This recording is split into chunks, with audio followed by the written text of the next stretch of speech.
Price the lord, hallelujah. പ്രിയ സഹോദരങ്ങളെ, ഈ ചൊവ്വാഴ്ച ദിനം ഇന്ന് നമ്മളുടെ പ്രേക്ഷിതരുടെ ഇവിടുത്തെ കൂട്ടായ്മയാണ് കേട്ടോ. ശരിക്കും ഞങ്ങൾ ഒരുമിച്ച് കൂടി ബലിയർപ്പിച്ച് പ്രാർത്ഥിച്ച് ധാരാളം ജപമാല ചൊല്ലി, പ്രത്യേകിച്ച് വരുന്ന വ്യാഴാഴ്ചയൊക്കെ നമുക്ക് താമസമുള്ള ധ്യാനമൊക്കെ ആരംഭിക്കല്ലേ. അപ്പോൾ അതിനൊരുക്കമായിട്ട് ശരിക്കും മാസത്തിൽ പ്രേക്ഷിതർ ഒരുമിച്ച് കൂടിയിട്ടുള്ള ദിവസമാണ്. നിങ്ങളുടെ പ്രാർത്ഥനയിൽ എല്ലാ പ്രേക്ഷിത മക്കളെയും നിങ്ങൾക്കറിയാമല്ലോ, അവർക്കൊക്കെ ജോലിയും അതുപോലെ തന്നെ കുടുംബത്തിലെ ഉത്തരവാദിത്തങ്ങളൊക്കെ ഉണ്ട്. എന്നാലും അവരതൊക്കെ സമയം കണ്ടെത്തി ഇവിടുത്തെ ശുശ്രൂഷയ്ക്കായിട്ട് അച്ഛൻ്റെയും അതുപോലെ സിസ്റ്ററിൻ്റെയൊക്കെ കൂട്ടായ്മയിൽ നിന്നുകൊണ്ട് ആഴ്ചയിൽ 2-3 ദിവസം, പിന്നെ എല്ലാ വ്യാഴാഴ്ചയും, അതൊക്കെ ശരിക്കും അവരുടെ നല്ല മനസ്സാണ് പ്രിയ സഹോദരങ്ങളെ.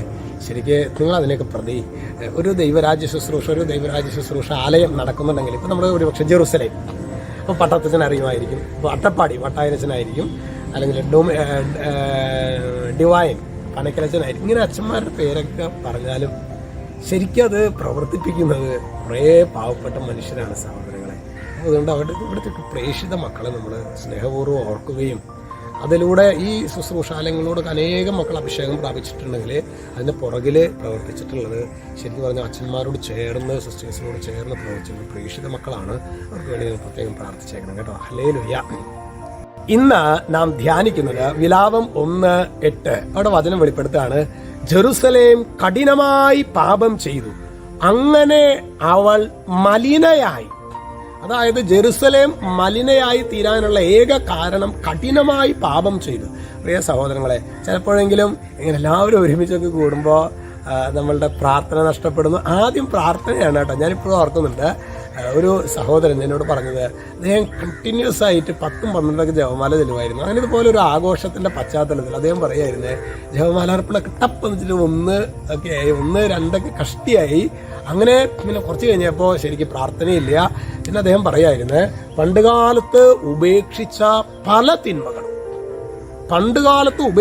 പല തിന്മകളും ഈ പ്രാർത്ഥനയുടെ അഭാവത്തില് അതിശക്തമായി തന്നെ കീഴ്പ്പെടുത്തിയെന്ന് കഴിഞ്ഞ ദിവസങ്ങളിൽ പങ്കുവെച്ച ഒരു സഹോദരനെ ഞാൻ ഓർക്കുകയാണ്. Price the lord, hallelujah.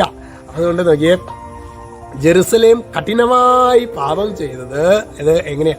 അവളെ തന്നെ മലിനയാക്കിയത് കഠിനമായി പാപം ചെയ്തുകൊണ്ടാണ്. നമ്മുടെ ജീവിതത്തിലെ പ്രിയ സഹോദരങ്ങളെ, പ്രാർത്ഥനയുടെ അരൂപി പോയോ അപ്പം തന്നെ നമ്മളൊരു കെണിയിലാണ്. പിശാച് നമ്മളെ ഏതെങ്കിലും ഒരു കെണിയിൽ നമ്മളെ കൊണ്ടുപോയി ഇടും എന്നുള്ള കാര്യത്തിൽ ഒരു സംശയം വേണ്ട. ഹല്ലേലൂയ. അപ്പോൾ നോക്കിയേ, അപ്പോൾ ഇനി നിങ്ങൾക്ക് ഈ ഒരാഴ്ച വെക്കേഷനും കാര്യങ്ങളൊക്കെ ആണെങ്കിൽ നമ്മുടെ സെന്റ് മേരീസ് ആലയത്തിൽ അച്ഛൻ്റെ നേതൃത്വത്തിൽ വ്യാഴാഴ്ച മുതൽ ധ്യാനം ആരംഭിക്കുകയാണ് താമസിച്ചിട്ടുള്ളത്. കുറേ കാലമായി വെച്ചാൽ ധ്യാനമൊക്കെ കൂടിയിട്ടെങ്കിൽ നിങ്ങളെ യേശുവിൻ്റെ നാമത്തിൽ സ്നേഹപൂർവ്വം സ്വാഗതം ചെയ്യുന്നു കേട്ടോ. ഈശോ നിങ്ങളെല്ലാവരെയും അനുഗ്രഹിക്കട്ടെ. രക്ഷിതാവായ യേശു ക്രിസ്തുവിൻ്റെ നാമത്തിൽ ഇപ്പോഴും എപ്പോഴും എന്നേക്കും. ആമേൻ.